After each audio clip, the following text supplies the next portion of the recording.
There was a man, his name was Bhola, and Bhola was walking on the mountains and he saw certain birds caged, and they were so beautiful, and all those beautiful birds were caged, they were in the cage, and Bhola felt very sad.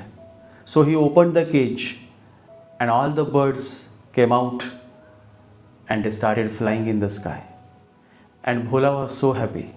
He was so happy to see them all find their freedom. And Bhola was smiling. And suddenly, the man who had caged these birds, he came out of his house. And he said, "What have you done?" And Bhola said, "Birds are meant to fly. Birds are not meant to be kept in cage. Birds are meant to fly." But the man thought otherwise. And so the man started beating Bhola. He was beating Bhola. But Bhola was very happy because he was able to do something for those birds. He was able to give them their freedom. And so as the man was beating Bhola, Bhola said, "Are you done or you still want to beat me?" And the man thought that he is a crazy person. But Bhola was very happy. He was singing. His heart was dancing with joy because he could see all those birds fly in the sky, because birds are meant to fly.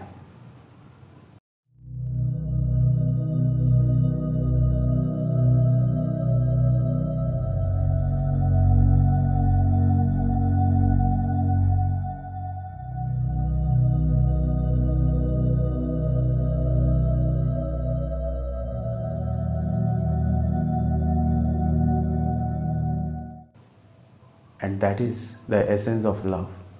Love needs freedom. When you love someone, you don't possess. If you start possessing, then love will not exist. Love suffocates when there is no freedom.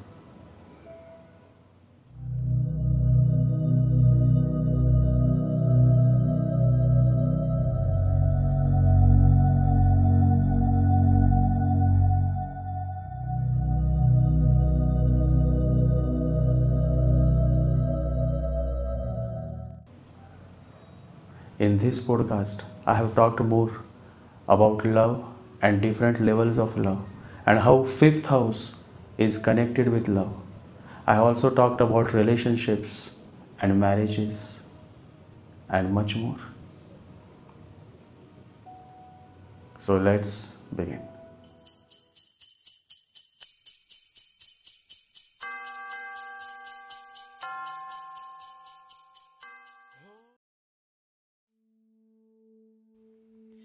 The whole source of the love that you seek is in the fifth house of your birth chart. Love is one thing, marriage is another thing. Marriage is only a working partnership. Love is something else, altogether different than what marriage is. Marriage is the decision of the intellect. Love is an entirely different matter. Love has absolutely no relation to logic, to rules, to intellect. It is quite unconnected to thought. Love happens. The word happen is beautiful. I personally love this word because whatever happens is never planned. It just happens. Life is also something that happens. Love, life is never planned. It just happens, and so does sannyas. The master says, love is life, love is God, love is sannyas. That is the reason why fifth house is significant. That is the reason why fifth Lord is significant. And that is the reason why love is significant. Love needs tremendous courage. When a man or woman is fired up with love, they can go to any extent to attain the love that they seek. Fifth house also signifies courage. Remember, fifth house is represented by the sign Leo, the lion. Courage doesn't always roar. Sometimes courage is that little voice at the end of the day that says, I'll try again tomorrow. Love is the source that brings courage.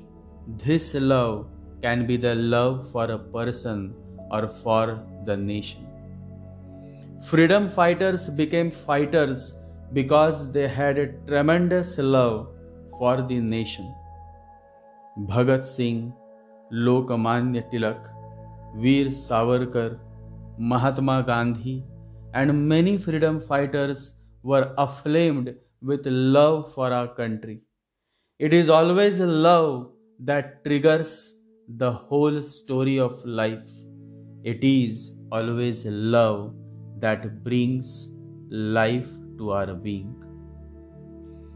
Without love, a man is just a body, an empty temple without the deity. With love, the deity arrives. The temple is no more empty.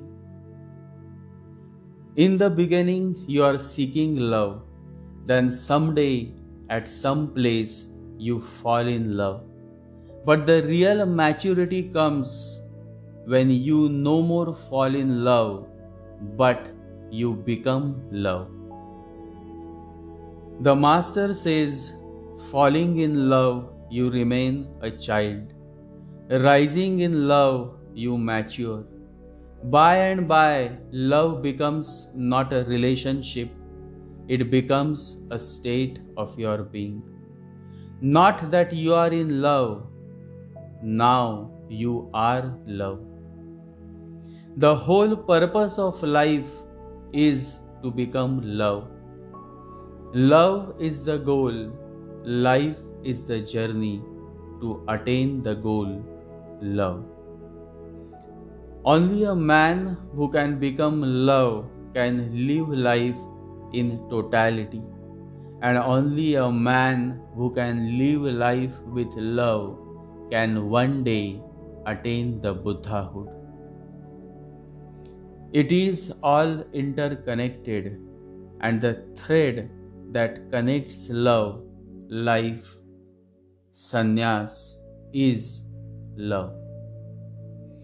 A man or woman whose fifth house is aflame with Mars, Sun, Jupiter, or Venus, or Moon is indeed a man of love.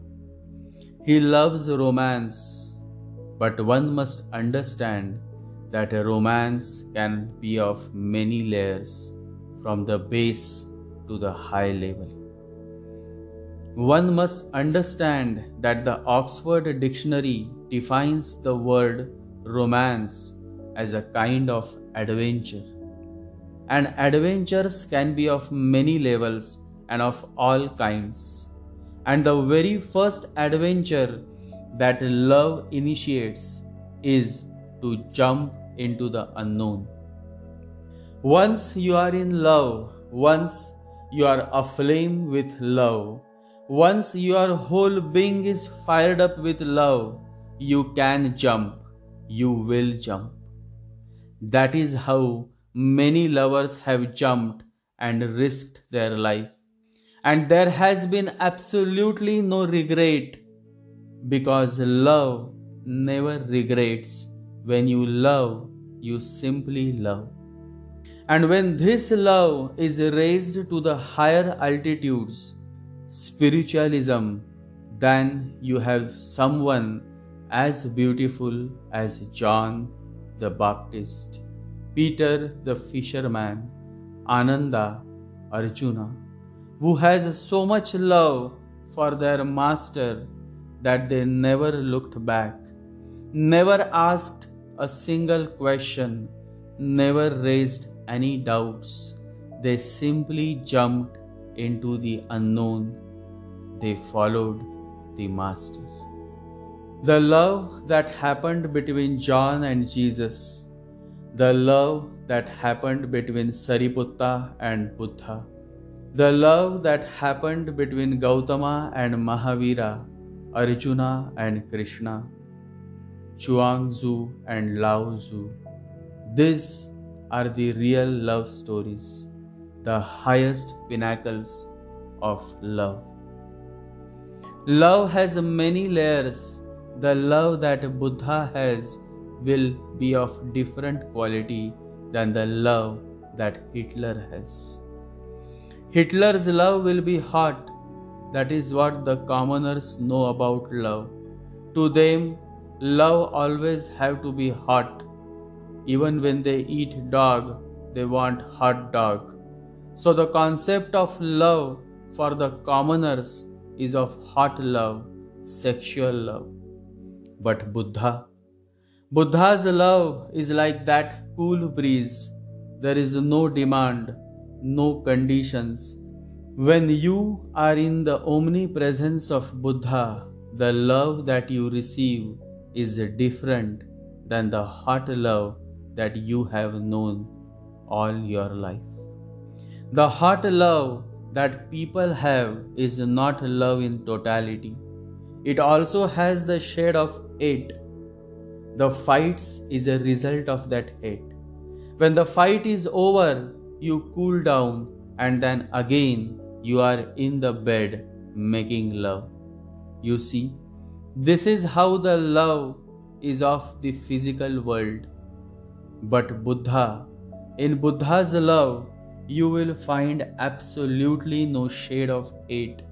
And so many may also find Buddha's love as boring because there is no spice in his love. You may say anything to him and yet he is not going to react. He is simply going to smile, and his smile is so penetrating that if you can receive, then his smile can simply penetrate into the deepest valleys of your heart and move you within. Buddha is the highest, the purest state of love that knows only to share, to give, and just to give. You can only give if you have. Buddha has it. In fact, Buddha is not just filled with love. Buddha is love. Before leaving his body, Buddha had said to his disciples, "Do not make statue of me, because once I am gone, I am gone. The statue can go on deceiving you for centuries. So please do not make statues of me once I am gone." For 500 centuries, no statue was made of Buddha. But later, people started building statues of Buddha. When Buddha himself had said, "Do not make statue of me," there is a very deep meaning to the beautiful message that Buddha had shared with his disciples. And it is significant for you all to understand. It is always easy to follow a statue. It is of Buddha, but it is dead. It cannot move you, cannot disrupt you, cannot pull you away from your illusions. But alive Buddha can ask you to do something that is in your interest but not in your favor. The alive Buddha can ask you to drop everything and follow him. Then it will be difficult because you are attached to each and everything in your life. Right from your car to your home to your wife, to your children. And so alive Buddha is dangerous. A statue is better. Make a nice statue, offer a nice garland of beautiful flowers, burn an incense stick, and that is all. You are safe. The statue is not going to ask for anything. You can safely say that I love the statue.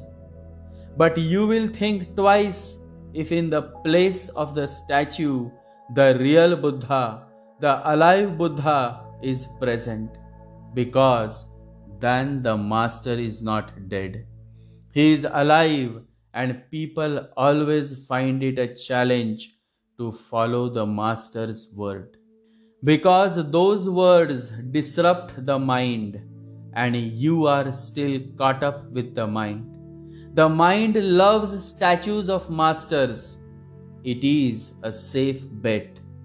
But the same mind will start shivering if the real Buddha comes, because Buddha is the state of no mind, and love exists only when there is no mind, but only the heart, the consciousness. This no mind is the Buddha. Beyond this no mind, you will never find another Buddha. To search for enlightenment or nirvana beyond this no mind is impossible. The reality of your own self-nature, the absence of cause and effect, is what is meant by no mind. Your no mind is nirvana. To conquer others, you may succeed someday at some birth cycle. But to conquer your mind, to become the master of your mind, is not so easy. It may take a lifetime or many births until the Buddha is born. Buddha is not a name, it is a title. It is a title that reveals the state of no mind. Buddha means the state of no mind. Buddha is no mind. No mind means no logic, no head, and love happens only when there is no logic, no head, absolutely no head. Love is many things, none of them logical. There are many aspects that may initiate love marriage. One of them is when the fifth house lord connects in some way with the seventh house. A strong possibility of a love marriage is signified when there is a contact between the fifth and the seventh house. Rarely does one find love in marriage. There are individuals who are destined to find love only outside marriage. Universe is vast, very vast. The mind cannot contain the vastness of this universe. And so people who are slaves of their mind cannot feel the vastness, and along with it the many millions and millions of situational scenarios that evolve in certain individuals' life. There are many such in millions around this vast human world who enjoy sexual pleasures, emotional support, hand holding only outside marriage and not in marriage. So marriage definitely has nothing to do with love. In a rare case, in exceptional case, if marriage happens out of love, then it is a different thing. But statistics show that maximum divorce cases are from love marriages than otherwise. One should always ask, why has marriage failed? In the first place, we raised it to unnatural standards. We tried to make it something permanent, something sacred, without knowing even the ABC of sacredness, without knowing anything about the eternal. Our intentions were good, but our understanding was very small, almost negligible. So instead of marriage becoming something of a heaven, it has become a hell. Instead of becoming sacred, it has fallen even below profanity. But still, marriage remains an institution that is going to remain forever. For the sole reason that marriage is a part of tradition, a practical medium to attain material gains. During the imperial age, the kings would have many marriages with many princes of princely states, because those marriages would secure the material gains and strengthen his authority over more provinces and more people. So marriage is always going to remain. It is not a necessity, but it has been made compulsory, because it has absolutely nothing to do with love, but more to do with status and society. For love, only fifth house and fifth house lord's connection with Venus is enough.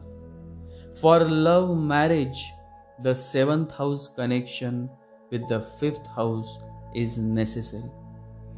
Generally, women or men having Mars-Venus conjunction are highly sexual by nature.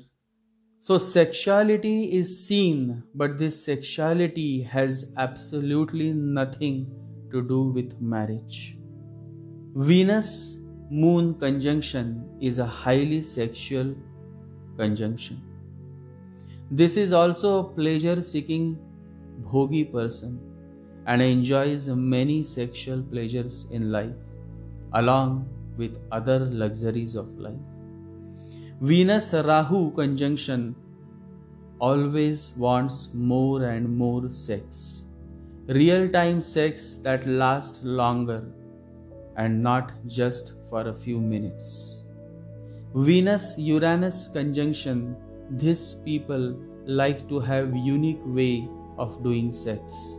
They always try out new things to add excitement to their sexual experiences. Venus-Neptune, this person lacks actual action in the bed. He goes on imagining and fantasizing, and in the process irritates the partner. Human life comes with many flavors, and a human becomes godly when there is absolutely no flavor left. Nirguna, when there is no sattvic guna, no tamasic guna, and no rajasic guna, but nirguna. Nar to Narayana, that is the whole journey. My fellows, that is the whole journey. Nar means human. The nature of human is of pleasure seeking. And Narayana is the nature of being a yogi, God seeking. So the transformation is the goal of this journey, from pleasure seeking Nar to God seeking Narayana, yogi. God is a person, godliness is a quality. You cannot become God, but you can be godly. Birth happens. Today, a woman is not happy in her marriage, not satisfied in her marriage, then she will come back. Today, a man is not happy in his marriage, not satisfied in his marriage, he will come back. This is how the cycle of birth and rebirth continues. You keep coming back, and society has made this more complicated because society blocks the men and women to seek pleasures from elsewhere.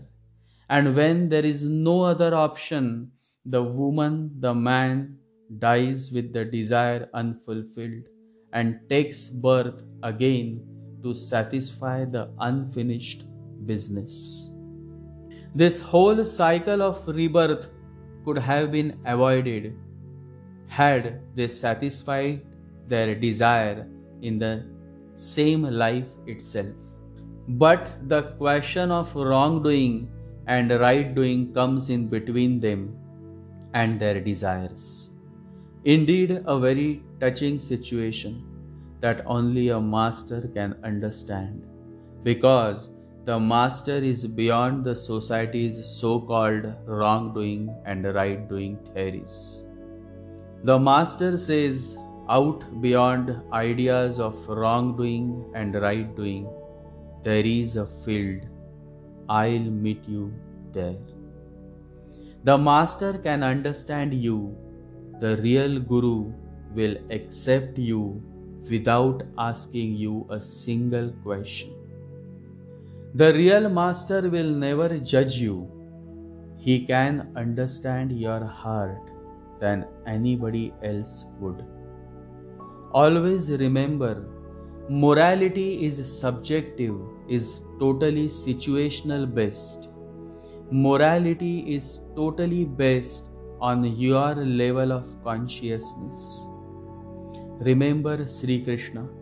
Remember the many ways that otherwise are not considered to be ethical that Krishna implemented during the Mahabharata war. Now, would you call Krishna immoral? No, that would sound too stupid. Because what Krishna did was spontaneous. His morality was spontaneous and in the state of total consciousness. Whatever you do, if you are doing it with consciousness, with full awareness, then that is the real morality. It is not fake. It is not because of any outside pressure. It is spontaneous and very much a result of your own consciousness. The master says, my whole effort is to make your morality spontaneous. You should be conscious and alert and respond to every situation with absolute consciousness. Then whatever you do is right. It is not a question of actions being right or wrong. It is a question of consciousness, whether you are doing it consciously or unconsciously like a robot. When the master says, I will meet you on a field which is beyond the wrongdoing and right doing, he addresses the field of consciousness. How beautiful is this and how deep. Only a meditative being can truly relate, can truly understand. It is pure bliss. Fifth house is very important because love is very important. Without fifth house and fifth house Lord support, love is missed. It is simply missed. And only a man who can love can also love someday God, can also go to the extremes to experience God, can also become a Buddha. Because he can jump, he can be courageous, he can go beyond mind, and only a man who can go beyond mind can do something that is out of mind. A man who has gone all his way to attain the love of his life has all the necessary qualities to attain God as well. Such a man is spiritual because love is spiritual and he has already surrendered to love. So going a step ahead, crossing the boundary of the kingdom is not going to be difficult for him. And that is what Prince Siddhartha did when time came. When the call of the divine came, he simply left his kingdom and became the Buddha, Gautama Buddha. Only a man who can dive, who can jump, can become a Buddha someday. And you will dive, you will jump, you will show courage only when you are truly a follower of your heart. That is the reason that I have always encouraged you all to follow your heart. The society says follow your head, follow your logic, but the divine compassionate master is encouraging you all to follow your heart. Only then love is possible, only then the dance is possible, and only then this life is possible. Always follow your heart knows the way. Run in that direction, for the heart is always right, always. The only lasting beauty is the beauty of the heart. Meditation is the path that can help you reach your heart. Heart meditation. Focus on your heart. Be attentive to your breathing. And meditate every day. And always remember, you are not alone. Jai Sri Ganesha, Jai Guru.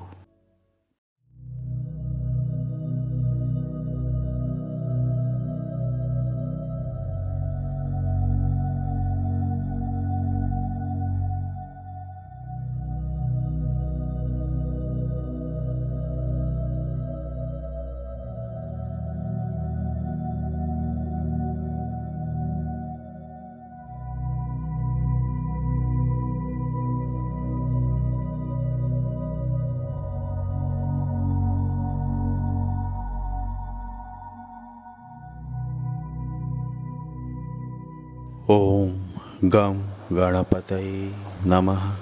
Om Gam Ganapataye Namaha. Om Gam Ganapataye Namaha.